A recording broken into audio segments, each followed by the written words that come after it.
বাংলাদেশে আওয়ামী লীগ সরকারের সময় যে কোনো একটা প্রকল্প শুরুর কথা উঠলে তাতে একদম জঘন্যভাবে নগ্নভাবে বিরোধিতা করত এই দেশের ডান বাম যতগুলো রাজনৈতিক দল আছে এরা সবাই একত্রিত হয়ে পারমাণবিক বিদ্যুৎ কেন্দ্র হবার শুরু থেকেই এটা নিয়ে কুৎসিত বিরোধিতা করে গেছে এদেশের রাজনৈতিক দলগুলো, বিশেষ করে বিএনপির কথা না বললেই নয়। বিএনপির এক প্রকার রুটি রুজি কিংবা প্রাত্যহিক তাদের যে কার্যাবলী থাকতো তাদের মধ্যে অন্যতম ছিল কিভাবে আওয়ামী লীগের বিভিন্ন প্রকল্পের বিরোধিতা করা যায়। দেখেন বিএনপির নেতা মঈন খান এই বুইরা বদমাস কিভাবে বিরোধিতা করেছিল, কি বলেছিল তার নিজের মুখে শুনেন। এই আগুন নিয়ে খেলার হাত থেকে পথ থেকে আপনারা সরে আসুন, এই ধরনের উদ্ভট চিন্তাধারা থেকে সরে যান।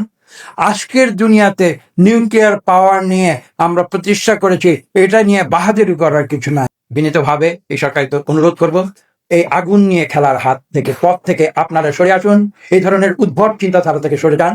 আজকের দুনিয়াতে নিউক্লিয়ার পাওয়ার নিয়ে আমরা প্রতিষ্ঠা করেছি, এটা নিয়ে বাহাদুরি করার কিছু নাই। মঈন খানদের মতো এইসব বুইরা বদমাশদের পাশাপাশি যুক্ত ছিল বাংলাদেশের ডলার খেকো পশ্চিমাদের লালিত পালিত অনেক পরিবেশবাদী, যারা বলেছিল রূপপুর পারমাণবিক বিদ্যুৎ কেন্দ্র সভ্যতার জন্য হুমকি, পরিবেশের জন্য হুমকি, বায়ুমণ্ডল উত্তপ্ত হবে, বাতাসে কার্বন ডাইঅক্সাইডের পরিমাণ বৃদ্ধি পাবে। এই ধরনের অসংখ্য কথা এই পরিবেশবাদী তথাকথিত পশ্চিমা দালালদের মুখে আমরা বিগত সময়গুলোতে শুনেছি। আওয়ামী লীগের এসব মেগা প্রকল্প সমালোচনার মধ্যে থাকলেও মানা যেত, কিন্তু সেই সব বন্ধ করার জন্য প্রতিদিন সামনে নিয়ে আসা হতো নতুন নতুন সব জঘন্য ফর্মুলা, জঘন্য সব থিওরি, যেগুলো দেখলে এখন হাসি পায়। এই যেমন ধরেন বিএনপি পন্থীরা কখনো বলেছে পদ্মা সেতু জোড়াতালির সেতু, এই সেতুতে কখনো উঠা যাবে না। আবার কখনো বলেছে রূপপুর পারমাণবিক বিদ্যুৎ কেন্দ্র নির্মাণ হবে অভিশাপ, ভয়ানক পরিস্থিতির সৃষ্টি হবে। এ ধরনের নানান কুৎসিত বিকৃত মন্তব্য করাই ছিল বিএনপির রাজনীতি।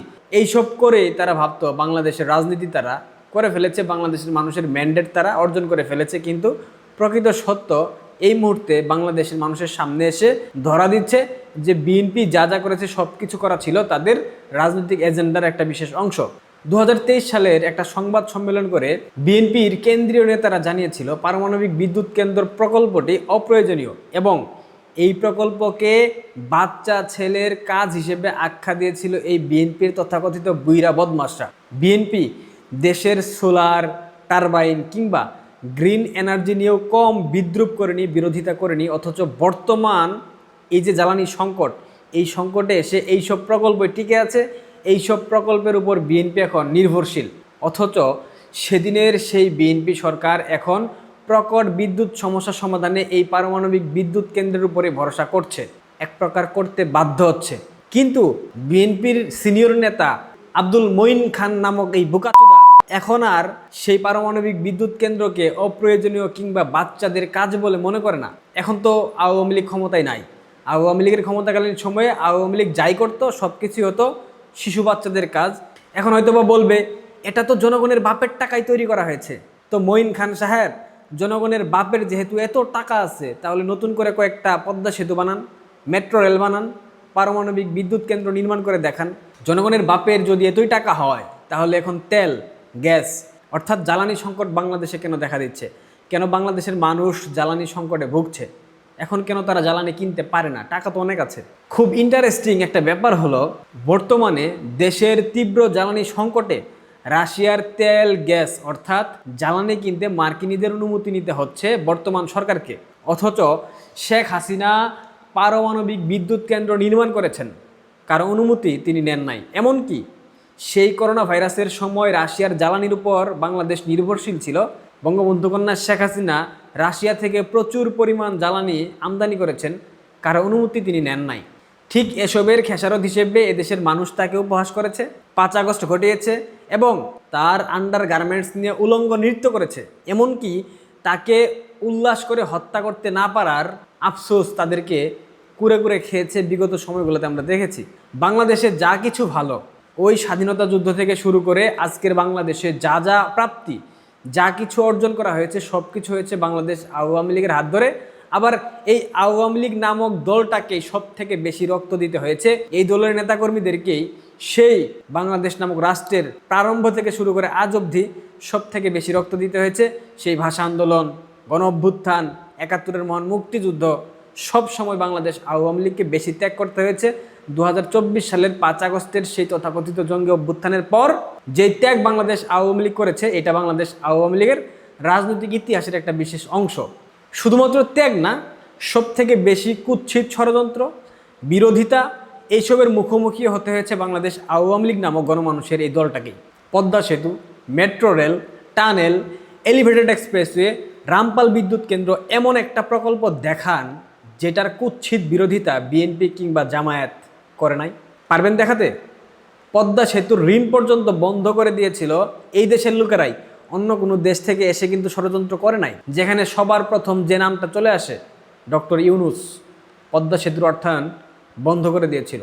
শাহজালাল বিমানবন্দরের ৩য় টার্মিনাল, এটা হবার পূর্বেই একটি পূর্ণাঙ্গ আন্তর্জাতিক বিমানবন্দর হবার কথা ছিল মুন্সিগঞ্জের আড়িয়াল বিলে, যেটার নাম হতো বঙ্গবন্ধু আন্তর্জাতিক বিমানবন্দর।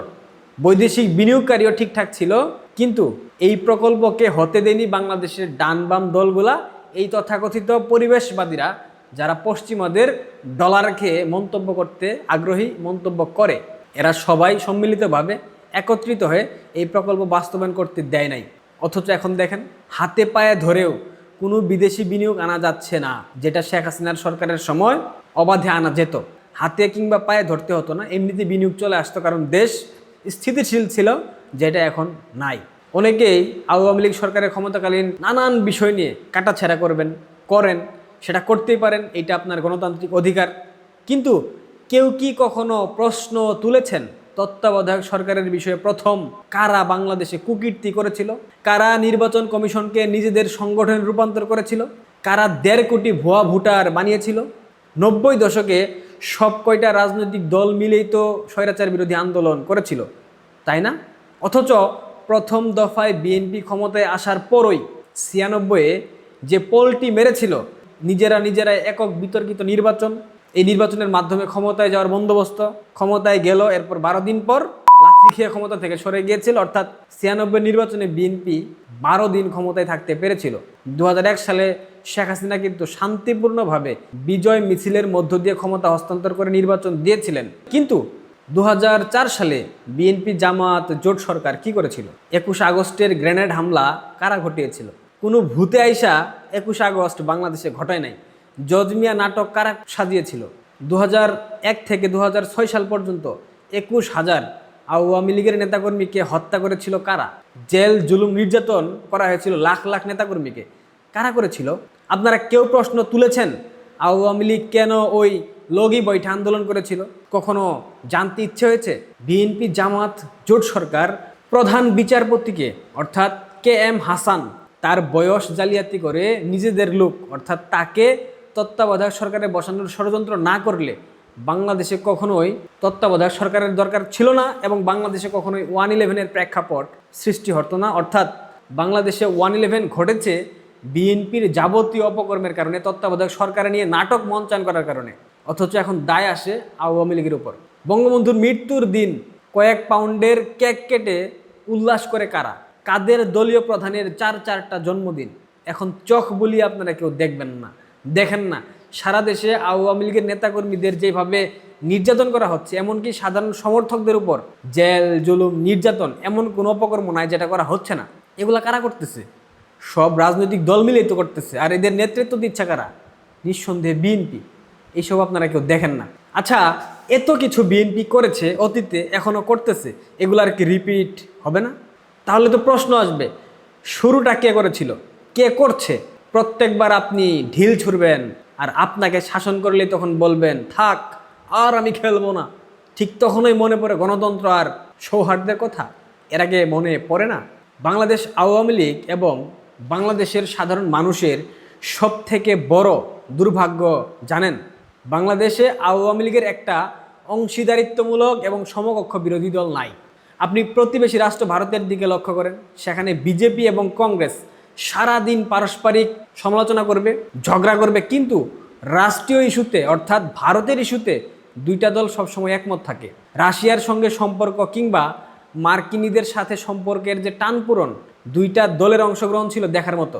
অথচ বাংলাদেশের দিকে লক্ষ্য করেন, বিএনপি জামায়াতের মতো দলের সাথে রাজনীতি করতে হয় দেশের সব থেকে প্রাচীনতম দল বাংলাদেশ আওয়ামী লীগকে, যারা আবার মার্কিন ফান্ডে বাংলাদেশে কালার রেভলিউশন ঘটিয়েছে। বিএনপি জামায়াত এদের সাথে প্রতিপক্ষ হিসেবে আওয়ামী লীগকে রাজনীতি করতে হয়। শেখ হাসিনার জীবনের সব থেকে দুর্ভাগ্য ছিল একটা 8 পাস ক্লাসলেস মহিলার বিপরীতে রাজনীতি করা। আর অদূর ভবিষ্যতে সজীব ওয়াজেদ জয় কিংবা সাইমা ওয়াজেদ পুতুল কিংবা আওয়ামী লীগের নেতৃত্বে যে আসুক না কেন, তার সব থেকে দুর্ভাগ্য হবে ইন্টারফেল একটা ক্লাউনের সাথে প্রতিপক্ষ মেনে রাজনীতি করা।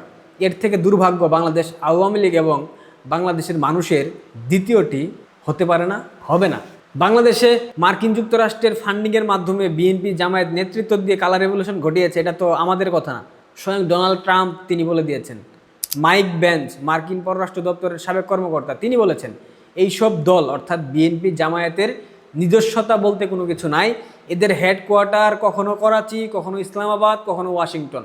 এদের মূল উদ্দেশ্য থাকে বিরোধী দলকে কিভাবে নিশ্চিহ্ন করে দেওয়া যায়, সেটা রাজনৈতিকভাবে নয়, সেটা রাজনৈতিক প্রতিহিংসার মধ্য দিয়ে। বাংলাদেশে যত কিছু ভালো অর্জন হয়েছে সেগুলো আওয়ামী লীগের হাত ধরে হয়েছে। সব অর্জনে একটা নাম জড়িয়ে থাকবে, সেটা বাংলাদেশ আওয়ামী লীগ। আজকে রূপপুর পারমাণবিক বিদ্যুৎ কেন্দ্র আনুষ্ঠানিকভাবে যাত্রা শুরু করলো, এই অবদানটা বাংলাদেশ আওয়ামী লীগের। এটা করে গিয়েছিল বাংলাদেশের ইতিহাসের সেরা সফল প্রধানমন্ত্রী বঙ্গবন্ধু কন্যা দেশরত্ন শেখ হাসিনা। বাংলাদেশের একজন নাগরিক হিসাবে বঙ্গবন্ধু কন্যাকে আমার ব্যক্তিগত পক্ষ থেকে স্যালুট। ভালো থাকবেন, ধন্যবাদ।